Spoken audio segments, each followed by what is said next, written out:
বিসমিল্লাহির রহমানির রহিম। মাননীয় সংসদ সদস্যবৃন্দ, আসসালামু আলাইকুম। ফ্যাসিবাদের নির্মমতার শিকার অসংখ্য মানুষের কান্না আর হাজারো প্রাণের আত্মত্যাগের মধ্যে দিয়ে অবশেষে আজ থেকে পুনরায় যাত্রা শুরু হতে যাচ্ছে জনগণের ভোটে জনগণের কাছে জবাবদিহিমূলক সত্যিকার অর্থে জনপ্রতিনিধিশীল জাতীয় সংসদ। বাংলাদেশের জাতীয় সংসদের রাজনীতির এই ঐতিহাসিক মুহূর্তে আমি আল্লাহর দরবারে শুকরিয়া জানাই, যার অশেষ রহমতে আমরা একটি ন্যায়ভিত্তিক গণতান্ত্রিক মানবিক বাংলাদেশ প্রতিষ্ঠার লক্ষ্যে যাত্রা শুরু করতে পেরেছি। 1971 সালের স্বাধীনতা যুদ্ধের থেকে শুরু করে 2024 সালের দেশ এবং জনগণের স্বাধীনতা রক্ষার যুদ্ধ সহ এই পর্যন্ত দেশে গণতন্ত্র এবং মানুষের অধিকার প্রতিষ্ঠার সংগ্রামে যারা শহীদ হয়েছেন, ত্রয়োদশ জাতীয় সংসদ শুরুর এই যাত্রা লগ্নে আমি তাদেরকে কৃতজ্ঞতার সঙ্গে স্মরণ করছি। এই আন্দোলন সংগ্রামে যেসব মায়েরা তাদের সন্তান হারিয়েছেন, যেসব সন্তানেরা তাদের প্রিয়জন হারিয়েছেন, যেসব পরিবার তাদের সন্তান স্বজন হারিয়েছেন, যেসব আহত মানুষকে তাদের স্বাচ্ছন্দ্যের জীবন হারাতে হয়েছে, যেসব মানুষগুলো নির্যাতন, নিপীড়ন, রাজনৈতিক হয়রানি কিংবা মিথ্যে মামলা শিকার হয়ে সর্বস্ব হারিয়েছেন, আমি তাদের সকলের অবদানকেও কৃতজ্ঞতার সঙ্গে স্মরণ করছি।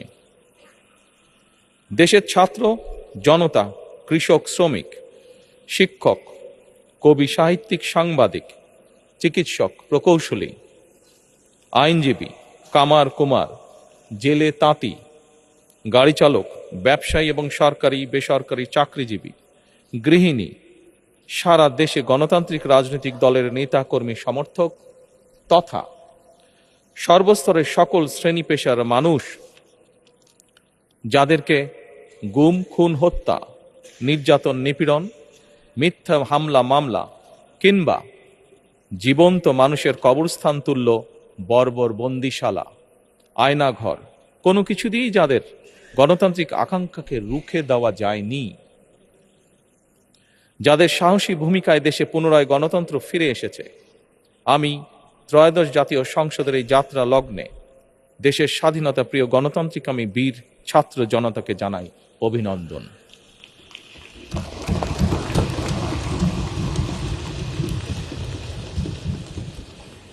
সম্মানিত সংসদ সদস্যবৃন্দ, দেশনেত্রী মরহুমা বেগম খালেদা জিয়া জনগণের অধিকার প্রতিষ্ঠায় দেশে সংসদীয় গণতন্ত্র প্রতিষ্ঠা করেছিলেন, সংসদীয় গণতন্ত্রকে প্রাতিষ্ঠানিক রূপ দিয়েছিলেন। সেই গণতন্ত্রকে প্রহসনের রূপ দিয়ে জাতীয় সংসদকে হাস্যরসের খোরাকে পরিণত করা হয়েছিল। দেশে তাবিদারি শাসন শোষণ কায়েম করা হয়েছিল। দেশে সংসদীয় গণতন্ত্র এবং জনগণের অধিকার পুনঃপ্রতিষ্ঠা করার জন্য দেশনেত্রী বেগম খালেদা জিয়া জীবনের শেষ দিন পর্যন্ত লড়াই করেছেন। জীবনে কখনোই স্বৈরাচার কিংবা ফ্যাসিবাদের সঙ্গে আপোষ করেননি। দেশে আজ থেকে আবারও সেই কাঙ্ক্ষিত সংসদীয় গণতন্ত্রের যাত্রা শুরু হলো, আলহামদুলিল্লাহ।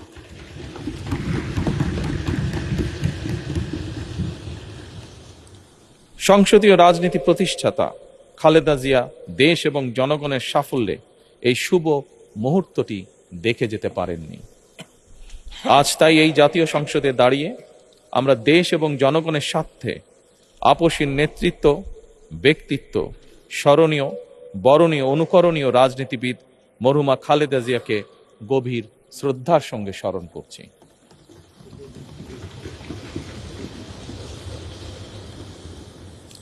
সম্মানিত সংসদ সদস্যবৃন্দ, দেশে বহুদলীয় গণতন্ত্রের প্রবক্তা এবং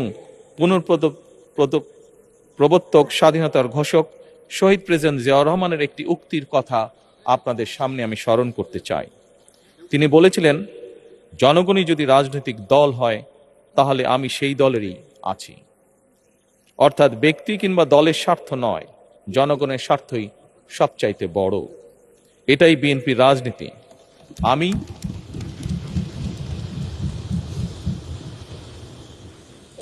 আমি প্রথমবারের মতন বাংলাদেশ জাতীয়তাবাদী দল বিএনপি থেকে জাতীয় সংসদ সদস্য নির্বাচিত হয়েছি। জাতীয় সংসদের সংসদীয় দলের নেতা নির্বাচিত হয়েছি। জাতীয় সংসদে দলের প্রতিনিধিত্ব করলেও প্রধানমন্ত্রী হিসাবে আমি এই জাতীয় সংসদে দেশের প্রতিনিধিত্ব করছি। দল, মত, ধর্ম, বর্ণ নির্বিশেষে দেশের জনগণের প্রতিনিধিত্ব করছি। আমার রাজনীতি দেশ এবং জনগণের স্বার্থ রক্ষা করার রাজনীতি। বিএনপির রাজনীতি জনগণের জীবন মান উন্নয়ন এবং স্বনির্ভর বাংলাদেশ গড়ার রাজনীতি। প্রতিটি পরিবারকে স্বনির্ভর করাই আমাদের রাজনীতির লক্ষ্য। প্রতিটি পরিবারকে স্বনির্ভর করার মাধ্যমেই বিএনপি একটি স্বনির্ভর, সমৃদ্ধ, নিরাপদ, গণতান্ত্রিক বাংলাদেশ প্রতিষ্ঠা করতে চায়। এই লক্ষ্য অর্জনে আমি জনগণের সমর্থন এবং সহযোগিতা চাইছি। এই মহান জাতীয় সংসদে সকল দলের নির্বাচিত প্রতিজন সংসদ সদস্যের সমর্থন এবং সহযোগিতা আশা করছি।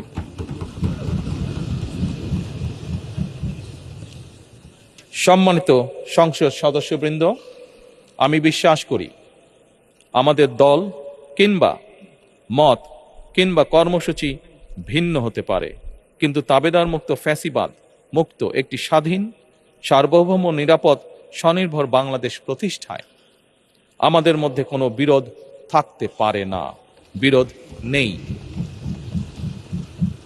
জাতীয় সংসদকে জাতীয় কর্মকাণ্ডের কেন্দ্রবিন্দু না করে বিতাড়িত ফ্যাসিস্ট সরকার জাতীয় সংসদকে অকার্যকর করে ফেলেছিল।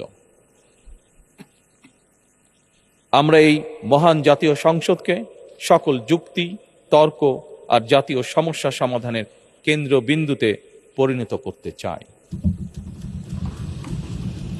সম্মানিত সদস্যবৃন্দ, নতুন সংসদ যাত্রা শুরু করার সময় সংসদের সাবেক স্পিকার কিংবা ডেপুটি স্পিকার উপস্থিত থাকার কথা ছিল, কিন্তু পতিত, পরাজিত, বিতাড়িত ফ্যাসিস্ট সরকারের জনবিরোধী এবং গণবিরোধী কর্মকাণ্ডের ফলে যে জনরোষ তৈরি হয়েছিল তাতে এই মহান সংসদের সাবেক স্পিকার বা ডেপুটি স্পিকারকে খুঁজে পাওয়া যায়নি। তাদের কেউ কারাগারে, কেউ নিখোঁজ কিংবা কেউ পলাতক। দীর্ঘ ১.৫ দশকের ফ্যাসিবাদী এবং তাবেদারি শাসন শোষণের পর জনগণের ভোটে নির্বাচিত প্রতিনিধিদের নিয়ে আজ আমাদের এক বিশেষ পরিস্থিতিতে জাতীয় সংসদের কার্যক্রম শুরু হতে যাচ্ছে। এমন পরিস্থিতিতে আমরা সংবিধান এবং সংসদের কার্যপ্রণালী বিধির বিধান অনুসরণ পূর্বক ত্রয়োদশ জাতীয় সংসদে সভাপতিত্ব করার জন্য আজ আমি প্রবীণ রাজনীতিবিদ এবং 5 বারের মতন নির্বাচিত জাতীয় সংসদ সদস্য জনাব ডক্টর খন্দকার মোশাররফ হোসেনের নাম প্রস্তাব করছি।